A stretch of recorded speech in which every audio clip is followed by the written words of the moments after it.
क्या आपके साथ कभी ऐसा हुआ है कि कोई एक शख्स हर वक्त आपके दिमाग में रहता है? आप उठते हैं, सोते हैं, काम करते हैं, लेकिन वो इंसान आपके ख्यालों से जाता ही नहीं। क्या ये सिर्फ यादें हैं या कुछ और? या वो भी आपको उतना ही महसूस करता है जितना आप उसे? या फिर कोई गहरा टेलीपैथिक जुड़ाव है जिसकी वजह से वो इंसान हर पल आपके मन में घूमता रहता है? अगर इन सवालों ने आपके दिल को छू लिया है तो इस वीडियो को अंत तक जरूर देखिए। नमस्कार दोस्तों, स्वागत है आपका फीलिंग्स हब यूट्यूब चैनल के एक और वीडियो में। आज हम बात करेंगे उस रहस्य की जो हम सबने कभी ना कभी महसूस किया है। एक ही व्यक्ति का लगातार हमारे दिमाग में रहना, एक आत्मा से आत्मा का जुड़ाव। कभी आपने महसूस किया है कि कोई इंसान आपके दिल से इतना जुड़ गया है कि भले ही आप उससे बात न कर रहे हो, लेकिन वो हर वक्त आपके भीतर मौजूद रहता है? ये सिर्फ यादें नहीं होती, ये आपकी आत्मा का जुड़ाव होता है।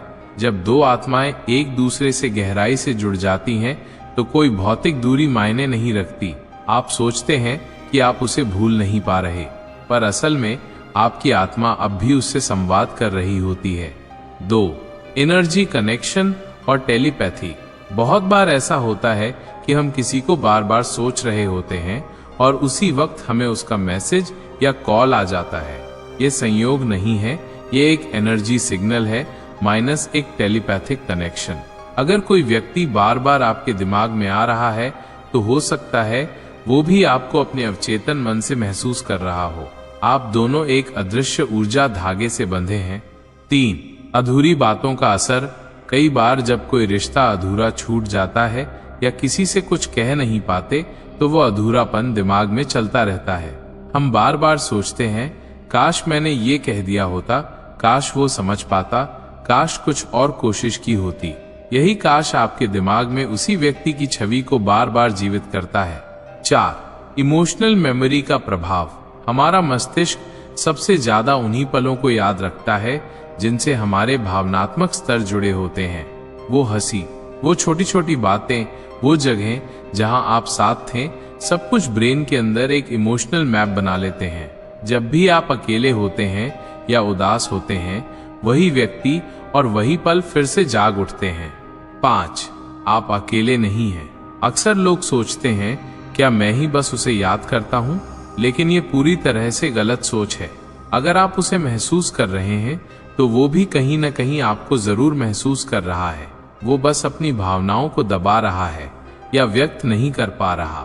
लेकिन यकीन मानिए, ऐसा जुड़ाव कभी एक तरफा नहीं होता। 6. ईगो और दूरी का जाल। बहुत बार दो लोग एक दूसरे को मिस तो कर रहे होते हैं, लेकिन सिर्फ ईगो की वजह से कोई कदम नहीं उठाता। मैं पहले क्यों फोन करूं? अगर उसे फर्क पड़ता तो वो करता। इन्हीं सवालों में रिश्ते मर जाते हैं। अगर आपके दिल में अब भी उसके लिए कुछ है और मामला सिर्फ थोड़े से मतभेद का है, तो एक कॉल करने में हर्ज क्या है। 7. अगर वो आपको मैनिफेस्ट कर रहा हो। कई बार वो व्यक्ति जो आपके साथ नहीं है पर अंदर ही अंदर आपको वापस चाहता है। वो कुछ नहीं कहता, लेकिन उसकी भावनाएं इतनी गहरी होती हैं कि वो आपको मैनिफेस्ट करने लगता है और आप बिना जाने समझे उसी व्यक्ति को सोचने लगते हैं।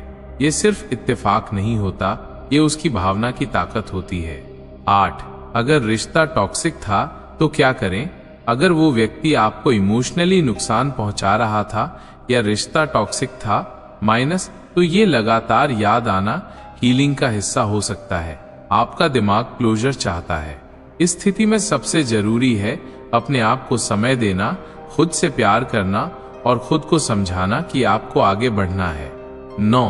कैसे जाने कि ये जुड़ाव रियल है या सिर्फ आदत? एक छोटा सा टेस्ट कीजिए। जब आप उस व्यक्ति के बारे में सोचते हैं, क्या आप अंदर से शांत महसूस करते हैं या बेचैनी होती है? अगर आपको शांति मिलती है, ये प्यार है। अगर बेचैनी, ये सिर्फ अधूरी बातों का बोझ है। 10. समाधान क्या है? सबसे पहले खुद को समझिए। आप क्या चाहते हैं, क्लोजर या रिकनेक्ट? अगर रिकनेक्ट करना है और रिश्ता सैल्वेज हो सकता है तो पहल करें। अगर क्लोजर चाहिए तो खुद से बात करें, जर्नलिंग करें और उसे रिस्पेक्टफुली दिमाग से जाने दें। तो दोस्तों, अगर आप भी किसी ऐसे इंसान को भूल नहीं पा रहे तो अब शायद आप समझ पाए होंगे कि इसके पीछे सिर्फ यादें नहीं बल्कि एक गहरा ऊर्जा जुड़ाव और अधूरे जज्बात हो सकते हैं। आप अकेले नहीं हैं, वो इंसान भी कहीं न कहीं आपके बारे में सोचता है। बस फर्क इतना है कि आपने ये वीडियो देख लिया और अब आपको समझ है। अगर ये बातें आपके दिल को छू गईं, तो इस वीडियो को लाइक करें और ऐसे ही और रहस्यमयी वीडियो के लिए हमारे चैनल को सब्सक्राइब करें। कभी कभी जो सबसे ज्यादा याद आता है वो भी सबसे ज्यादा परेशान होता है।